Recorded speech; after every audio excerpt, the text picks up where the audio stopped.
Olá, galera! Tudo bem? Olha só, hoje nós vamos falar um pouco mais sobre literatura. E nós vamos falar a partir do capítulo 7, que são as escolas literárias, os contextos e concepções artísticas. Sabemos que para uma escola literária se formar, ou para uma escola tornar-se uma escola, muitas coisas estão envolvidas em si. E tratando-se das escolas artísticas, o que era considerado? Bom, principalmente o contexto da época. Toda literatura gira em torno de uma história, não existe literatura sem história. E quando eu falo de história, não é elementos do imaginário criado para contação de histórias infantis, não é isso. É história real, é história do contexto social no qual aquela arte estava inserida, ou aquela forma de fazer arte estava inserida, tá bom? E aí, o que era considerado? Era considerado os estilos da época, o quadro geral da época, o que acontecia no mundo e no país onde a arte ia se instalar. E aí nós temos os principais movimentos literários. Aqui na página 78, lá diz assim, ó, por exemplo, nós temos o Barroco. O que foi o Barroco? O Barroco foi uma escola literária subjetiva e girou em torno do século XVII, com o Renascimento, a Reforma e a Contra-Reforma, e Portugal sob o domínio de espanhol. Sob o domínio espanhol. Então, Portugal estava dominando, havia ali uma reforma, havia também uma contra-reforma, e o Barroco existia com quais características? O conflito, o paradoxo. O Barroco tinha aquele conflito matéria versus espírito, antíteses e paradoxos, cultismo e conceptismo. Qual era a ideologia do Barroco? O Barroco era assim, bom, Deus existe e o homem também. Ok, já vimos escolas literárias antropocentristas em que o homem é o centro. Já vimos escolas literárias teocentristas em que Deus é o centro. A gente precisa fazer um movimento em que nenhum nem o outro é o centro, gente. Os dois têm que comunicar ali. E era isso que o Barroco propunha, tá bom? Era uma escola literária em que o sujeito podia existir com o Deus ou sem ele. E fim, acabou. Esse era o Barroco. E o arcadismo? Bom, o arcadismo ele existiu lá no século XVIII, com o Iluminismo, a Revolução Francesa e a primeira Revolução Industrial. Aqui no Brasil, o grande acontecimento era a Inconfidência Mineira. E quais eram as características do arcadismo? O arcadismo girava em torno daquela teoria assim, carpe diem, corte o inútil, né? Curte o dia, inutilia... tem algumas expressões em latim que eu amo muito, carpe diem, nutilia truncat, que significa... Carpe diem, curte o dia, e inutilia truncat significa corte o inútil. O arcadismo, ele girava em torno de um racionalismo. E esse racionalismo, ele desfrutava da natureza, de uma natureza mais bucólica, mais pastoril.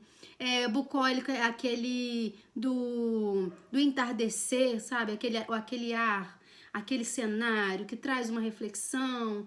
Então, assim, fugir urban, fugir da urbanidade, do urbanismo, era isso que o arcadismo propunha. Vamos deixar essa cidade, essas metrópoles assim em disputa e vamos subir uma montanha, vamos morar lá no alto, vamos nos enxergar de outra perspectiva. Era isso o que o arcadismo pretendia fazer e que ele implementava a sua escola literária.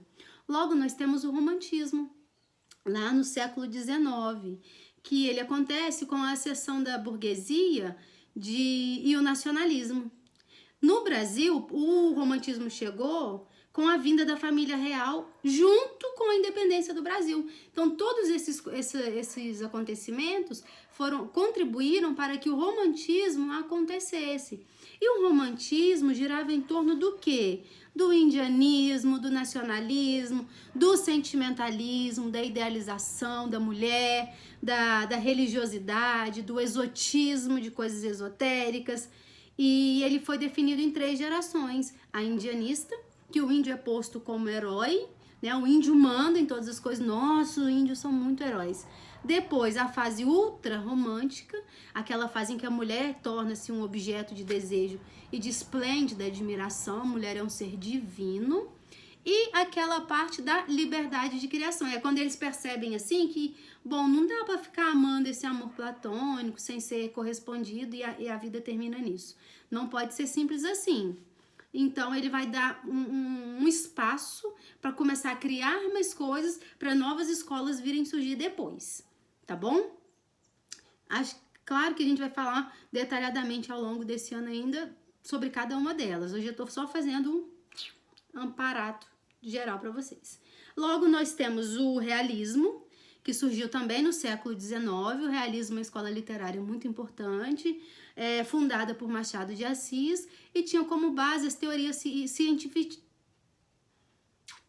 cientificistas, né, como o evolucionismo, positivismo, o predomínio da observação, tinha a observação e análise segundo perspectivas de Freud. Freud foi um influenciador do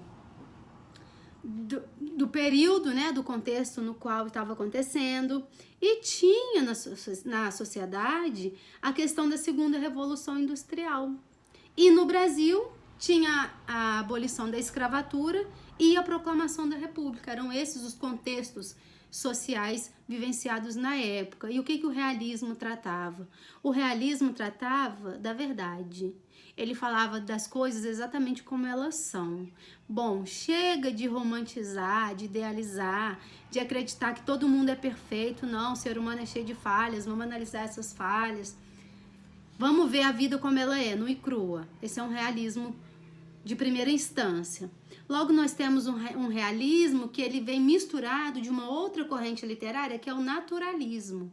O que o naturalismo faz? Ele apoia a escola literária do realismo, porém ele aprofunda um pouco mais nessa escola. É como se o aluno sobressaísse ao professor. O aluno é o realismo, o naturalismo é o aluno, é o naturalismo, o realismo é o professor. O naturalismo foi e evoluiu muito mais que o realismo. Em que sentido? Se o realismo estava preocupado em propor as verdades, mostrar verdades, estampar na cara da sociedade o que estava acontecendo, o naturalismo fazia isso, só que com uma denúncia social muito forte, muito evidente. As chagas da sociedade, as dores da sociedade, as dificuldades, os sofrimentos, como que eu posso falar? As patologias, as fraquezas da humanidade, elas eram todas colocadas em questão lá no naturalismo, tá bom? O naturalismo, ele não media esforços para falar. Ele tratava de temas como homossexualismo, como sexo com pessoas da mesma família, incesto, essas coisas. Então, assim, o tanto que o naturalismo defendia a ideia psicanalítica de que o ser humano agia por instinto. Então, assim, o homem, a fim de satisfazer as suas necessidades, ele é capaz de qualquer coisa.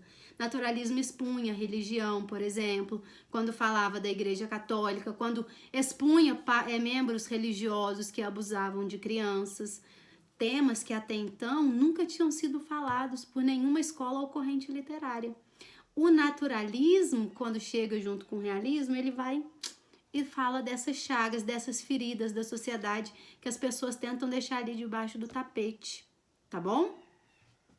Nós temos também o parnasianismo, que também aconteceu no século XIX, no mesmo contexto do realismo e do realismo naturalismo.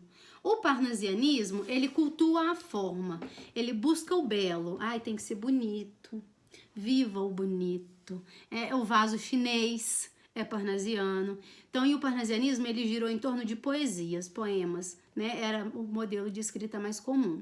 Então, os poemas eram ricos em rima, métrica. A principal preocupação era a formatação do texto, a formatação da obra. Era um período neutro. O realismo, o naturalismo estava ali disputando, lutando para mostrar para a sociedade uma verdade, uma realidade sem falsetes.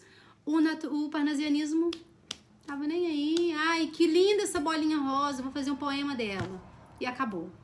estava preocupado com muita coisa, não. Concomitantemente com o realismo, naturalismo e o parnasianismo, nós temos o simbolismo. Outra escola literária que existiu no mesmo século, ainda no século XIX. E ela também girava em torno de teorias científicas, do cientificismo. Tanto que o simbolismo, ele trabalhava muito a musicalidade, as sugestões, o misticismo, a busca por um infinito, trabalhava muito a espiritualidade, a infinitude do ser humano, da alma, trabalhava sonetos, que são aqueles poemas com 2 quartetos e 2 tercetos, trabalhava também a forma estética do poema. O naturalismo e o realismo, eles são tão preocupados com a realidade e eles são tão ligados com o cientificismo. O cientificismo é da ciência mesmo.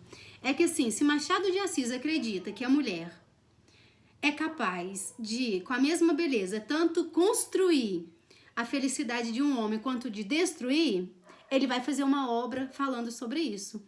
E como vai ser essa obra? Dom Casmurro com Bento e com Capitu e Bentinho. E aí ele mostra através da obra as falhas de caráter da sociedade ou dos seres humanos.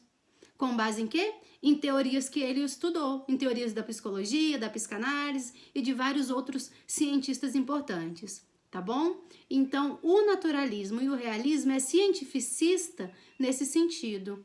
Todas as obras tinham uma comprovação ou uma base científica para serem escritas, ok? E o parnasianismo, ele vai dar uma neutralizada nisso tudo, fazendo poemas sobre objetos aleatórios, cujo único objetivo é falar que eles são bonitos, porque a vida é bela e é isso que importa. O simbolismo tenta chamar a sociedade para a realidade de novo, mostrando ali a significação dos símbolos, os símbolos religiosos, a musicalidade, são poemas cantados, você tem a sensação de que está dançando à medida que vai lendo os versos. Então, características do simbolismo. Bom, depois disso tudo, viramos para o século XX, pré-guerra, Revolução da Rússia e vanguardas artísticas ou vanguardas europeias. No Brasil, o contexto é o seguinte: tem a República da Espada, que é o Deodoro da Fonseca e o Floriano Peixoto, tem a Revolta da Armada, tem a Revolta de Canudos, tem os movimentos grevistas, Lampião e o cangaço. Então, esse é o contexto histórico do pré-modernismo no Brasil. E o que o pré-modernismo propunha? Propunha um sincretismo, uma antecipação, era uma inovação. O pré-modernismo começou com um grupo seleto de artistas brasileiros que foram para fora aprimorar os seus dons, os seus talentos. E quando chegaram no Brasil, eles tiveram vontade, desejaram colocar para fora tudo aquilo que eles estudaram e viram lá. E aí eles queriam construir um estilo de arte único e exclusivamente brasileiro. Para de copiar as coisas lá fora, vamos ser mais livres, vamos abrir espaço para as pessoas expor suas obras, vamos ouvir os poetas menores, aqueles que são menos conhecidos, vamos deixar todo mundo falar e agir. Era isso, vamos inovar, liberdade para as pessoas, século XX, por favor. Então era isso, aí tinha o regime dos grevistas, o movimento dos grevistas, tinha várias revoltas acontecendo ali, e os adeptos a essas revoltas, alguns deles também foram adeptos do pré-modernismo. Tanto que a Semana da Arte Moderna foi o primeiro movimento que marcou ou que deu início ao pré-modernismo. Para quem não sabe, a Semana da Arte Moderna foi um festival feito por nomes como Oswald de Andrade, Mário de Andrade, Anita Malfatti, Villa-Lobos, e nesse movimento, o objetivo, nesse evento, o objetivo era propor ou mostrar uma nova maneira de fazer arte e apresentá-la ao público, tá bom? Por fim, nós temos o modernismo, que também é subjetivo e objetivo ao mesmo tempo, assim como o pré-modernismo. O que veio com o modernismo? Ainda no século XX, nazismo, fascismo, o craque da Bolsa, Segunda Guerra Mundial e Guerra Fria. No Brasil, criação do Partido Comunista, os 18 do Forte, Semana da Arte Moderna, Revolução de 30 e o Estado Novo. Então, todos esses acontecimentos no Brasil foram o contexto histórico que compôs o modernismo. E qual era o objetivo do modernismo? Era uma ruptura com as tradições. Vamos quebrar as tradições, gente. Vamos fazer uma arte totalmente nova. Vamos dar liberdade para o povo. Deixa o povo criticar. Deixa o povo falar. Essa renovação aconteceu em 3 fases. Numa fase heróica, numa fase de consolidação e numa fase de renovação. Falaremos sobre cada uma delas detalhadamente depois. Essa aula rapidinha é só um resumão das principais escolas literárias que nós temos no Brasil, tá bom? Depois, houve-se aquilo que a gente chama de um pós-modernismo. O que veio a ser esse pós-modernismo e como nós falamos dele, ou como nós lidamos com ele. Bom, isso é assunto para a próxima aula. E eu peço, por gentileza, que vocês realizem as atividades. Façam a leitura do quadro lá na página 78 e realizem as atividades das páginas 80 a 85. São 10 exercícios. Quando eu fizer a correção, farei a correção explicativa. Se tiverem alguma dúvida enquanto faz a atividade, não hesite em me chamar, tá bom? Beijos de luz, tô morrendo de saudades. Se cuidem.